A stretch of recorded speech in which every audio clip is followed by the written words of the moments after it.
Victoria का state migration plan आ चुका है और अभी 190 और 491 दोनों वीज़ा कैटेगरी के लिए विक्टोरिया स्टार्टेड एक्सेप्टिंग आरओआईज। विक्टोरिया ने आरओआई एक्सेप्ट करना शुरू कर दिया है।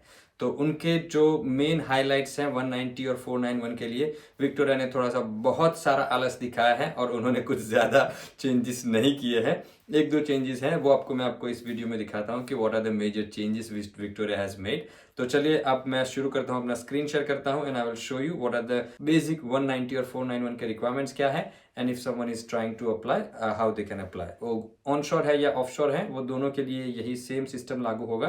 तो let's share my screen and I will show you right away. Thank you. अब मेरे स्क्रीन पे देख सकते हो कि विक्टोरिया का वेबसाइट है 23-24 का विक्टोरिया का माइग्रेशन प्रोग्राम रजिस्ट्रेशन प्रोसेस। जो रजिस्ट्रेशन का पूरा प्रोसेस है विक्टोरिया ने उन्होंने एक डायग्राम में दिखा के अच्छे से समझ आए ऐसे दिया है। तो let's understand this. So first step उनका है कि first you have to launch your EOI. आपको अपना ईओआई लॉन्च करना पड़ेगा, expression of interest with the department of immigration. जैसे ही अपने अपना ईओआई लॉन्च कर दिया then you have to do a second step is to apply for an ROI. आपको विक्टोरिया का रजिस्ट्रेशन ऑफ इंटरेस्ट करना पड़ेगा।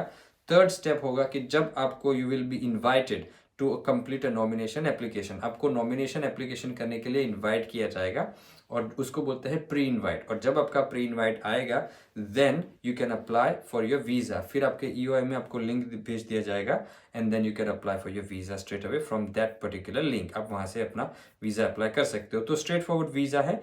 और 190 के लिए उन्होंने जो रिक्वायरमेंट्स रखे हैं वो भी देख लेते हैं कि हु कैन अप्लाई।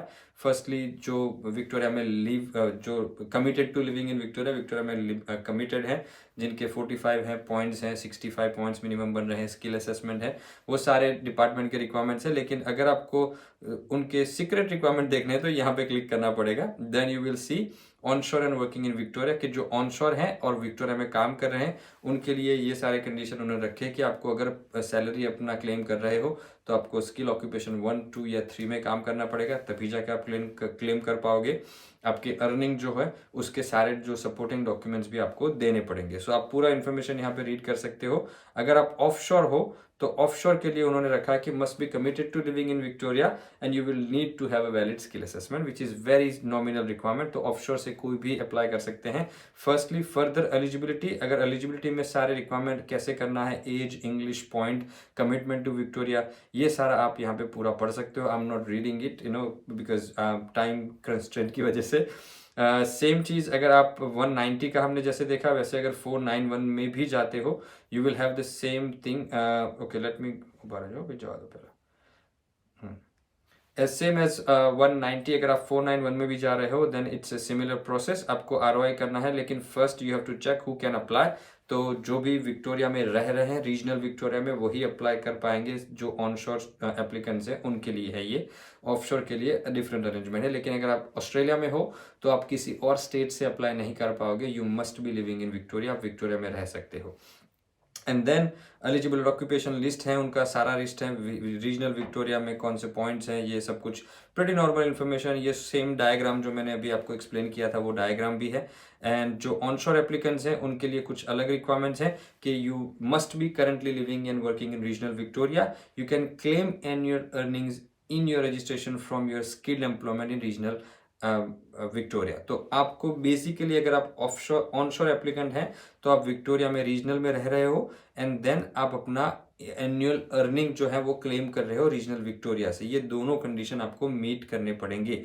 तीसरा है if you are not working और working in non skilled employment you are not eligible to apply for the nomination. अगर आप 491 में इनकम क्लेम नहीं कर पा रहे हो then you are not eligible to apply.